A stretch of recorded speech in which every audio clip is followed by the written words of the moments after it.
Boa noite a todos. Mais uma vez o Crono e você com todo mundo que está por aqui. A gente não fala bom dia, boa tarde, boa noite, mas para contar para vocês hoje é noite, tá?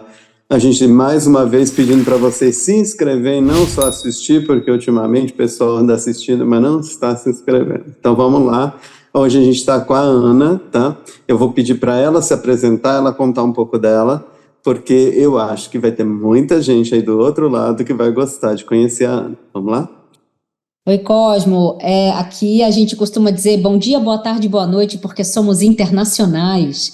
Então, como eu moro fora do Brasil, eu nunca estou falando no mesmo fuso horário com ninguém. Então, acabei desenvolvendo esse jeito de cumprimentar. Estou muito feliz, obrigada. Eu vou começar fazendo uma audiodescrição para quem está ouvindo a gente, conseguir me imaginar um pouco.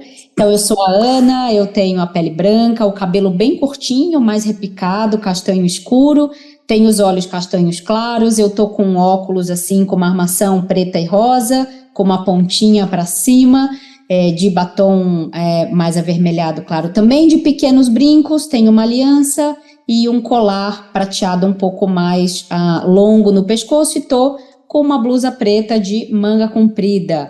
Eu costumo dizer que eu sou uma jornalista, ex-diretora de RH, que virou psicanalista, dona de ONG, com quase 40 anos, agora com mais de 40 anos, e que com mais de 40 anos também se tornou pesquisadora em ciência da religião. Então, gosto de me apresentar desse jeito, porque daí a pessoa já fala, nossa, mas quanta informação esquisita junta, né? Que coisa, que trajetória diferente. Então, gosto de dar esse primeiro spoiler, mas para dizer que eu sou uma carioca, prestes a completar 42 anos, moro em São Paulo há 20 anos, sou louca por São Paulo, apaixonada. São Paulo para mim é um grande privilégio e atualmente moro também nas Ilhas Caimã, na região do Caribe. Essa é uma excelente história para contar também, até porque eu sou mergulhadora. Então, estou aqui pronta e muito animada para a nossa conversa e o resto eu vou contando ao longo do papo. Eu achei ótima essa descrição, porque a gente mostra exatamente quanto que a gente pode ser diverso. A gente brinca muito que as pessoas às vezes se limitam tanto e elas não deviam não se limitar. Eu tive um entrevistado que me falou exatamente isso e eu adorei e as pessoas entenderam porque eu gostei. Porque eu também adoro tudo, invento tudo, quero tudo ao mesmo tempo. E então, fala um pouco disso, como é se reinventar aos 40, eu me reinventei há quase 60, e assim, eu acho muito bom o se reinventar. E Uau. se ter tão ampla assim, conta um pouco disso para o pessoal. Eu conto, você sabe que exatamente hoje, nesse dia que a gente está gravando, foi o dia que a minha editora de livros me fez uma surpresa ao vivo e me contou que o meu livro foi lançado na pré-venda. E eu tive uma reação muito emocionada, assim, ao vivo, e o meu livro se chama Carreira Sem Sofrer, é o meu primeiro livro, oficialmente, depois eu posso falar um pouquinho mais sobre ele, mas a gente tem um grupo no WhatsApp, um grupo fechado, e eu fui lá muito emocionada, assim que acabou a live, eu fui lá gravar um áudio para elas, assim, é maioria feminina, né, e eu falei no final do áudio assim, gente, é muito incrível ter a certeza, ou pensar, enfim, mas ter a certeza de que sempre é possível fazer alguma coisa nova. Não importa que idade você tenha, não importa a sua trajetória, não importa o que você faz, o que você já fez, o que você sabe, o que você não sabe, não importa. Tem alguma coisa, começa a fazer, começa a construir, e é muito interessante a gente conseguir atravessar a vida e chegar em momentos de mais sabedoria, de mais tranquilidade, de mais serenidade, e poder experimentar coisas novas ainda. Então, eu quero começar respondendo o seu pedido, né, atendendo o seu pedido para falar sobre isso, contando essa história que aconteceu hoje, você já contou que a gente está gravando à noite, né, aconteceu hoje de manhã, bem cedinho, e é muito... Eu tenho 2 filhos, um de 24 e um de 14 anos, e eles me falam isso, principalmente o mais velho, ele me fala, mãe, é muito bacana como você, sendo você conta pra gente que a gente não precisa esperar ter espaço em lugar nenhum, mas como a gente pode construir os nossos espaços, como a gente pode inventar, essa é uma palavra que eu gosto muito, que eu falo muito pra eles, né, a vida inteira, como a gente pode inventar inventar o lugar que a gente quer, inventar a carreira que a gente quer, inventar a maneira de existir no mundo. É óbvio, Cosmo, que isso também é fruto de privilégio, principalmente privilégio racial, mas essa é uma outra conversa que a gente pode ter depois. Mas essa capacidade de imaginar e de experimentar e de fazer e não ficar vivendo só na imaginação, sabe? Eu sempre digo que eu prefiro ter memória. Eu gosto de ter imaginação, mas eu prefiro ter lembranças, eu prefiro ter memória de alguma coisa que já foi vivido. Então, eu só estou começando. Eu entrei oficialmente na vida acadêmica agora.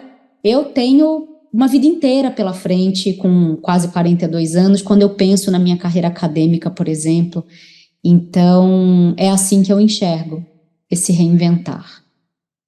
Eu acho legal, até vou brincar com algumas coisas, algumas informações tuas, para exatamente mostrar essa liberdade que a gente tem de criar.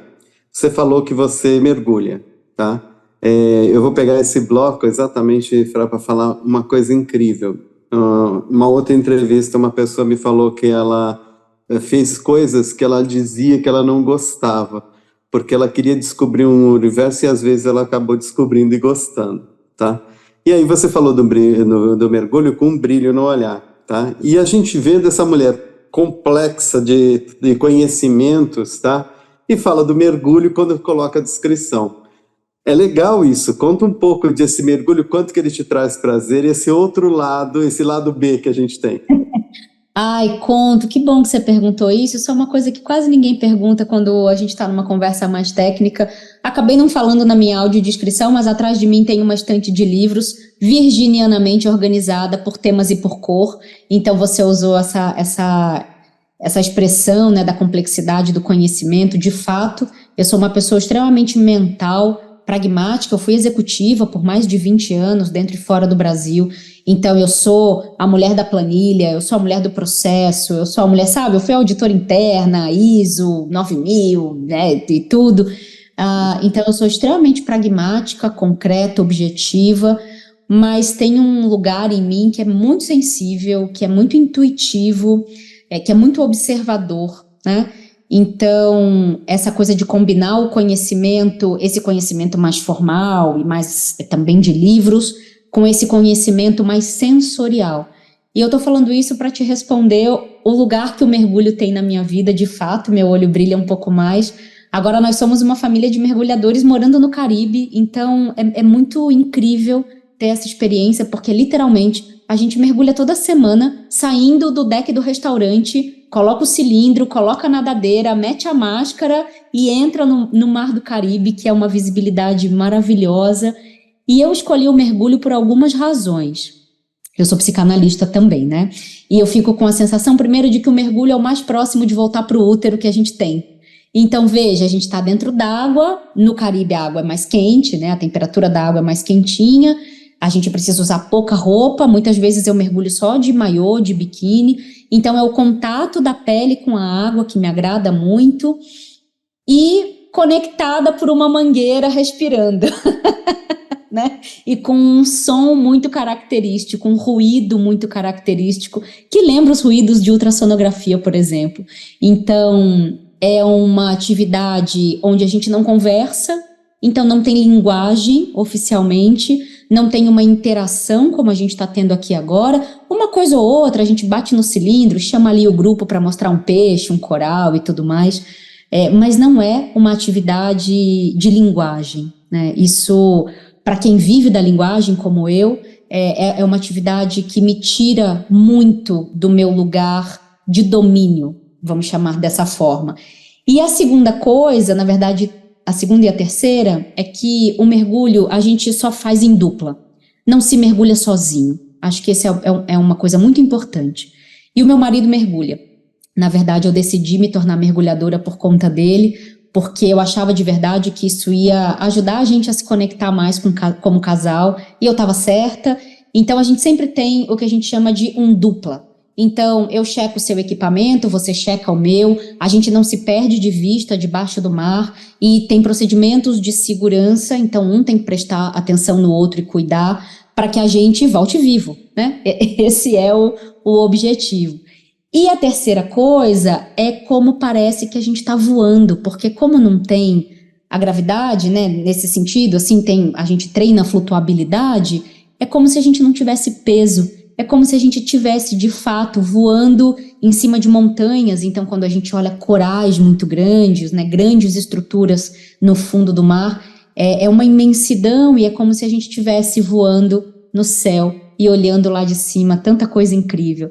Então, acho que essas 3 coisas fazem o mergulho ser, para mim, uma escolha muito amorosa, afetiva, eu diria, muito transformadora. Eu comecei pelo mergulho exatamente com o intuito, e eu acho que você vai gostar, como psicanalista, você vai gostar do que eu fiz. Na realidade, eu te trouxe para um lugar que você mesmo repassou, um lugar de tranquilidade, tá? Um lugar onde você se encontra numa plenitude de emoção. E agora eu vou te trazer de volta, porque você faz parte do IPFEM, né? E que, assim, a pessoa que me falou assim, olha, ela tem propriedade para falar disso. E aí falar do feminino é uma coisa que me agrega muito, que eu tenho certeza que as pessoas que estão ouvindo vão entender por quê. E falar com alguém que se mostrou plena, que você mostrou o seu conhecimento e o seu lado emocional. Agora, eu acho que quando você fala do IPFEM vai ter outro peso para quem está assistindo. Conta um pouco para a gente o que é e como você se relaciona com ele. Ai, Cosmo, olha, talvez você se surpreenda porque o IPFEM é a minha grande travessia. O IPFEM, para mim, ele é um ser. Ele é... Eu não sei nem te explicar o que é o IPFEM. Bom, tecnicamente, o IPFEM é uma ONG, como as pessoas conhecem, mais no senso comum. Então, é uma organização sem fins lucrativos, uma organização não governamental, oficialmente de educação em saúde mental baseada em dados. É isso que a gente faz. O que significa isso? Significa que eu faço pesquisas e que eu ofereço apoio terapêutico para pessoas, ou em grupos fechados, em grupos abertos, aí tem uma dinâmica muito própria, a partir de uma metodologia que a gente desenvolveu nos últimos 4 anos, entendendo que entre não fazer nada ou fazer uma terapia mais individualizada e etc., ou até uma terapia em grupo, com abordagens comunitárias e tudo mais, entre essas pontas tem um espaço, uma lacuna de educação, da gente entender o que é saúde mental, entender as diferentes correntes, os diferentes alfabetos, as diferentes abordagens, entender as nomeações de sentimento, o que fala a psiquiatria, o que fala a psicanálise, o que fala a psicologia, então aplicar algumas ferramentas. Então, basicamente, foi uma ONG fundada para ser uma ONG de pesquisa e conhecimento, bem cerebral, e na pandemia, quando a gente estava fazendo uma pesquisa sobre os impactos da pandemia, em maio de 2020, eu tive a ideia de oferecer apoio terapêutico gratuito para quem respondesse à pesquisa. O resultado disso foram 1.500 respostas e 6.138 pedidos de ajuda terapêutica em 24 horas. Quando eu recebi isso, eu entendi que ali tinha algo que não podia ser ignorado, sabe? E que se eu continuasse com o pensamento mais tradicional e mais cartesiano, eu não ia dar suporte para aquela quantidade de pessoas.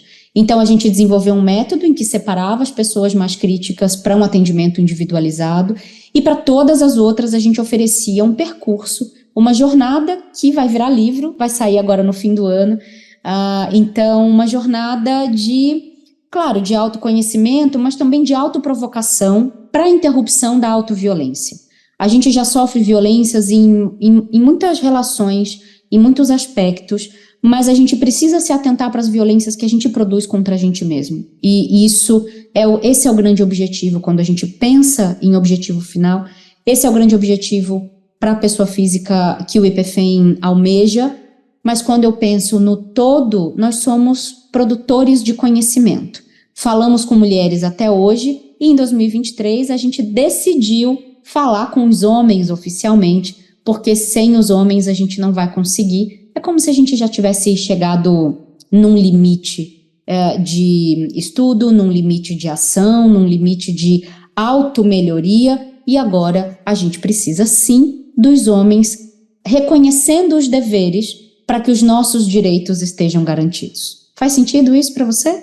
Muito sentido, e eu até queria que você até falasse um pouco mais disso, porque Uma coisa que eu sempre insisti e que eu gosto da ideia de você estar falando isso, porque eu não consigo enxergar essa ideia de que as pessoas separem os grupos, tá? E coloquem eles num patamar de quase de inimigos ou conflitantes. E, na realidade, o que se busca é algo em comum, na minha opinião. Senão, se a gente buscar... Senão eu só aumento o conflito, eu só aumento a distância e só aumento o problema. Então, quando você fala isso, me faz entender que assim, é um caminho que as mulheres estão enxergando todo, entendeu? Eu vi uma entrevista há pouco tempo atrás exatamente falando uma coisa que me chamou muita atenção, que foi quando a pessoa falou que a mãe, né, é que educa o filho. Então, que às vezes, muitas vezes, a gente precisa discutir o processo como um todo, porque às vezes alguns resquícios de problemas vêm da própria origem. Então, foi muito profundo aquilo. Então, eu gosto muito da ideia e queria que você falasse um pouco mais disso. Pode ser? Pode, eu adoro falar sobre isso, porque aqui no IPFEM a gente não trabalha com o ou, a gente trabalha com o e, né? Eu acho que isso é muito importante de compreender. Mas a gente também precisa compreender, Cosmo, que a violência, ela, assim como tudo, mas a violência especificamente, de gênero e de raça, ela tem um espectro. Ela começa na piada e ela termina no feminicídio. Vamos colocar dessa forma, tá certo? E a gente tem um lugar de responsabilidade masculina pensando só nos gêneros binários, tá? Gêneros binários cis significa homens e mulheres que nascem designados como homens e mulheres e se identificam como homens e mulheres. Muito bem. Quando a gente olha para essa Constituição, a gente tem uma falência do masculino, de fato. A gente tem um abandono masculino do papel da paternidade, do papel do relacionamento, de todos os, eu vou chamar de critérios, de todos os critérios de responsabilidade afetiva, relacionamentos e etc. Tem sim uma dificuldade muito grande hoje e que existem mulheres mais traumatizadas do que outras. Existem mulheres com histórias de muito mais violência do que outras. Então, o que eu gosto de dizer é o seguinte: eu decido pelo discurso pacífico e conciliador, também porque eu não fui vítima direta de violências masculinas. Então, para mim, eu vou colocar entre aspas, sim, é mais fácil promover um discurso de pacificação, porque as violências que eu sofri não me atravessaram a ponto de querer me afastar. Isso é muito importante, porque a gente também não pode invalidar as dores e as reivindicações e a forma de se levantar ou a forma ativista de mulheres que são um pouco mais contundentes. E existem movimentos que só podem ser feitos ou movimentos que só se concretizam a partir do confronto direto. Eu acho que essa é uma introdução importante. Falando de conciliação, que eu amo, né, é um jeito de pensar que é o seguinte: bom, eu não teria tido a carreira que eu tive, por exemplo, eu não teria tido as oportunidades de estudo que eu tive se o pai dos meus filhos não dividisse os meus filhos igualmente junto comigo.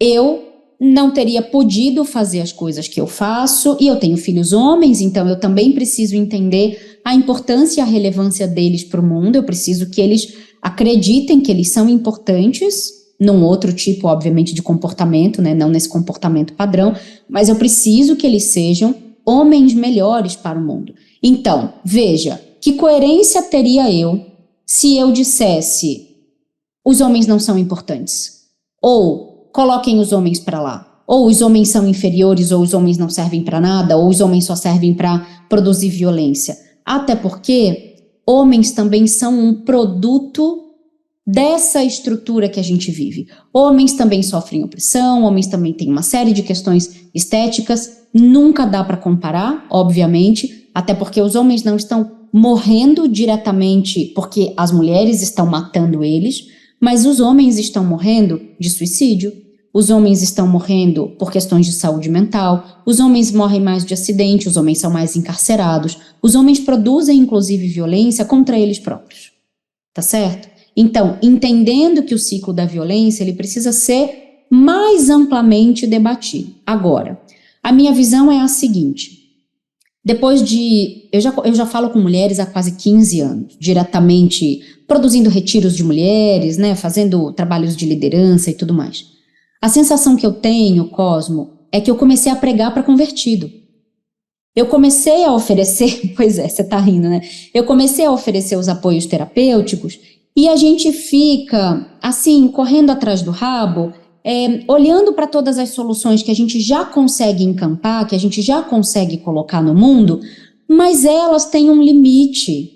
Porque a gente continua cansada de fazer o trabalho doméstico sozinha, a gente continua cansada de cuidar dos filhos sozinha. Agora a gente cuida dos pais idosos, porque o nosso irmão homem não vem junto com a gente, porque muitas vezes o nosso marido não está ali junto com a gente. Então, existem coisas que, por mais que a gente faça autocuidado, por mais que a gente descanse, por mais que a gente estude, por mais que a gente desenvolva instrumentos e mecanismos de autoproteção ou de autorregulação, não dá, isso tem um limite, tá certo? Então, eu senti que a gente começou a bater a cabeça num teto porque até a responsabilidade de educar os homens acabou caindo no nosso colo. Então eu vou a eventos que eu escuto assim, mulheres, ajudem seus maridos. Você fala, gente, pelo amor de Deus, mais um trabalho não. Vocês também precisam estudar e realmente fazer o que precisa ser feito, porque a gente já está entregando de fato um monte de coisa mastigada, sabe? Então, tem muita paciência envolvida, tem muito amor envolvido, tem muita tolerância envolvida, tem muita compreensão, tem muita acessão, tem muita coisa envolvida, mas precisa começar a ter retorno. As tarefas precisam ser divididas, os cuidados precisam ser divididos de fato. A gente precisa começar a fazer essa matemática se equilibrar. Então, os lugares de poder e os lugares de dinheiro também estão na mão dos homens brancos, cisgênero, em geral, magros, sem deficiência física, na casa dos 50 anos. Então, a gente ainda tem uma configuração de espaços de poder muito masculinos. E onde está o dinheiro é onde vai ter a ordem, é onde vai ter a decisão. Então, se a gente não começa de fato a produzir diálogo, e aí eu não estou falando de diálogo irônico, eu não estou falando de diálogo passivo-agressivo, eu não estou falando desse tipo de diálogo. Eu estou falando de dizer, homens, é o seguinte, a gente precisa conversar, você não precisa abrir mão da sua masculinidade, eu não quero que você pare de ver seu futebol, de beber sua cerveja, não é sobre isso. A gente precisa estabelecer acordos e compromissos. O que é possível? Como é que a gente consegue avançar nesse momento? Entende? Então, essa é a conversa, claro, se tiver afeto, se tiver carinho, se tiver generosidade, acolhimento, é óbvio que isso é bem-vindo. Mas para mim tem um primeiro passo, que é, por favor, nos ajudem a garantir os nossos direitos, reconhecendo os vossos deveres. Não é difícil. Não é difícil. Faz sentido? Total, e principalmente que você terminou com uma coisa que eu acho muito interessante, que pode ser a base para essa conversa. Os direitos e deveres. Todo mundo lembra muito dos seus direitos, assim, isso em todas as relações, mas ninguém lembra dos seus deveres. Então, essa relação homem-mulher, assim como várias outras que você citou, que são problemáticas, elas têm base nos deveres, tá? Uma coisa que encaminha a outra. Eu acho que o lugar da mulher, ele mudou muito nos últimos anos, quando ela se empodera e ela consegue provocar e institucionalizar muita coisa, tá? Então, assim, até o seu modo de pensar e o seu modo de falar, se a gente pensar há 30 anos atrás, quem iria nessa linha de raciocínio? Você sabe muito bem que não iria. Então, assim, e a gente só consegue romper, transformar, mudar coisas, às vezes, à base de força. Não tem jeito, tem que empurrar as coisas para elas andar. Um pé na porta, costuma dizer, às vezes é o pé na porta. E o que acontece? Eu acho muito importante quando a gente fala dos deveres, tá? Então, se a gente puder então falar um pouco mais disso, eu acho que é um caminho bom para a gente mostrar que, peraí, o pé na porta não é quebrar nada, gente. O pé na porta é simplesmente, dá para olhar para dentro, ó, olha aí do lado, sei o quê, e aí? Por que você não levanta para ir eu acho o cúmulo. Eu sou do tipo que vira e fala assim, pô, levanta, vai. Você vai fazer o que ali? Por que a tua mulher está indo buscar a cerveja? Vai lá buscar, né? E isso, às vezes, me rende muitas críticas. Então, eu acho legal você falar um pouco dos deveres, tá? Porque eu acho que isso daí tocou fundo aqui, eu acho que é uma coisa que eu queria ver você falando. Que lindo. Também nunca me perguntaram assim desse jeito. Eu estou muito feliz com essa nossa conversa, porque conforme a gente vai sendo convidada muitas vezes, né, chega um momento que a coisa fica muito parecida. E eu gosto muito quando tem provocações diferentes. Estou muito feliz de verdade. Olha, antes de responder diretamente a sua pergunta, eu quero elaborar uma coisa bem rapidamente, que é o seguinte: a gente não pode confundir uma divisão de tarefas ou um assumir responsabilidades com abolir o cuidado para com o outro. Então, vou dizer o que eu quero dizer com isso. Vou explicar o que eu quero dizer com isso. Eu sirvo o prato do meu marido até hoje. Eu gosto de fazer isso. Sirvo, se deixar, o prato dos meus filhos, né? E nem sou tão galinha que põe o pintinho debaixo da asa. Eu tô mais pra águia do que pra galinha, de chutar eles do penhasco do que qualquer outra coisa.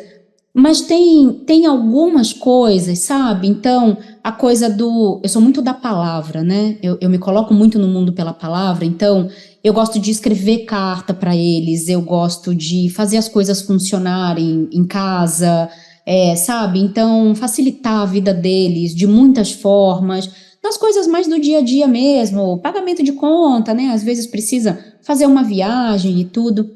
Eu sou muito organizada, muito agilizada, então eu gosto de fazer isso, estou sempre muito atenta para antecipar as coisas. Então acho que uma coisa é o cuidado. E aí eu gosto sempre de explicar para as pessoas assim: como é que você diferencia o cuidado de uma exploração? De, poxa vida, estou sendo explorada, estou fazendo sozinha, né? E aí eu gosto de ensinar 2 jeitos de você observar. Primeiro é o padrão e o tempo, né? Por quanto tempo só você faz isso? Por quanto tempo você é sempre a pessoa que vai ter que fazer aquilo? E a segunda coisa que está atrelada a isso mais alguém faz isso também? Mais alguém assume isso de vez em quando para você descansar? Sabe? Então, ou quando você não faz, as pessoas reclamam porque acham que você tem a obrigação de fazer, e aí elas já deixaram de entender aquilo como um cuidado e já estão achando que aquilo é obrigação, e entrou na esfera da obrigação, acabou gratidão. Acabou gratidão, porque você não faz mais nada que a sua obrigação, pronto, eu já deixo de reconhecer e contemplar. Portanto, eu deixo de ser grata, eu deixo de agradecer. Então, eu acho que essa é a primeira coisa. E aí, eu gosto muito de falar do reconhecimento de deveres, porque não é ciência de foguete, Cosmo. Eu não estou falando de, vamos nos organizar para reivindicar políticas públicas. Eu estou falando da esfera particular, cotidiana, que é a esfera produtora de sofrimento na maioria das vezes.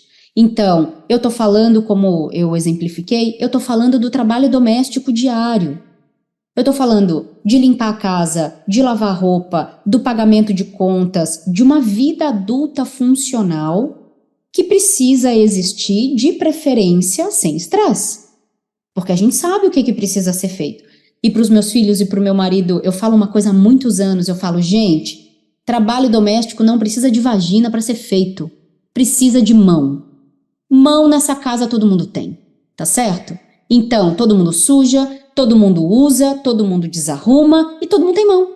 Então, não vou perpetuar o discurso de que vocês me ajudam, porque tem isso também, um monte de vídeo na internet falando, ai que lindo, tão bonitinho, o filhinho ajudando a mamãe. Não tá ajudando a mamãe. Está fazendo a sua parte para que o ambiente doméstico continue saudável para você mesmo, que utiliza esse espaço. Então, essa lógica também de retornar para o ambiente aquilo que eu tiro dele, aquilo que eu usufruo dele, é uma lógica importante para a vida. Então, aqui nessa casa, todo mundo sempre teve atividade desde muito pequeno. E aí não é ajudar a mamãe, é cumprir a minha parte neste ecossistema do qual eu me beneficio. Então, para mim, assim, quando a gente fala de deveres, principalmente deveres masculinos, tá certo? Tem muito a ver com trabalho doméstico, porque a gente gasta até quase 4 horas por dia a mais para fazer trabalho doméstico. Isso inclui cozinhar, obviamente, tá certo? Então, essa é uma conta que precisa começar a ser feita. A segunda coisa é o cuidado com aquilo que demanda cuidado no entorno. Eu estou falando de crianças, de pessoas que podem estar com alguma enfermidade, de pessoas idosas que vão exigir ali alguma atenção.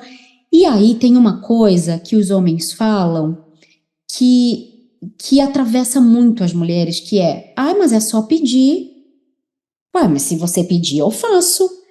Você sabe o trabalho que dá, o trabalho mental, logístico que dá, organizar todos os médicos, todos os remédios, todas as roupas, todas as fraldas, todas as comidas, toda a despensa. Uma carga mental, que inclusive já está sendo pesquisada, imensa. Então, de uma forma resumida, eu vou ficar com o trabalho doméstico, vou ficar com o cuidado, de uma maneira geral, vou puxar o cuidado entre o casal, porque o olhar do homem, estou falando de relacionamento heterossexual, o olhar do homem, ele é muito raro ele existir para essa mulher, no sentido de vou cuidar dela, vou facilitar a vida dela, vou fazer ela feliz, do que ela gosta, prestar atenção no que ela fala, mas eu resumiria tudo isso, Cosmo, tudo isso no conceito de proatividade. Pelo amor de Deus, gente, pensem na proatividade. Sejam proativos para fazer as coisas, observem o que precisa ser feito e sejam proativos. Tomem a iniciativa, por favor. Fica aqui, fiz um apelo, né, Cosmo? Nem estava esperando isso, eu acabei fazendo um apelo. Eu tô cansada. Perfeito. Eu até vou chegar agora e falar assim, olha, nossa, a gente nem percebe, né? Foram 35 minutos já. Eu queria te agradecer demais a presença aqui. Eu acho que a gente pode repetir algumas vezes se você topar, porque eu acho que tinha uma lista de coisas que eu tinha para perguntar para você, não perguntei nada daquilo, eu perguntei um monte de coisa totalmente diferente. Eu acho que até para você é legal, porque a gente sai um pouco daquele quadrado das perguntas de sempre, tá? A gente marca outro dia para fazer as de sempre, para você poder, porque eu sei que você tem um monte de coisa para contar, tá? Queria te agradecer demais por tudo que você falou, tá? E por tudo que você representou aqui nessa conversa. Eu acho que tem muita gente, e aí eu deixo muita gente, tá? Todo mundo para ouvir, tá? Não as mulheres apenas, mas olha, eu acho que essa entrevista eu queria muito que fosse vista por todos, tá? Excelente. Obrigado por tudo. Tá? Eu que Obrigado. Eu costumo dizer que não adianta eu querer falar se não tem ninguém que queira me ouvir. Fico muito feliz que vocês quiseram me ouvir.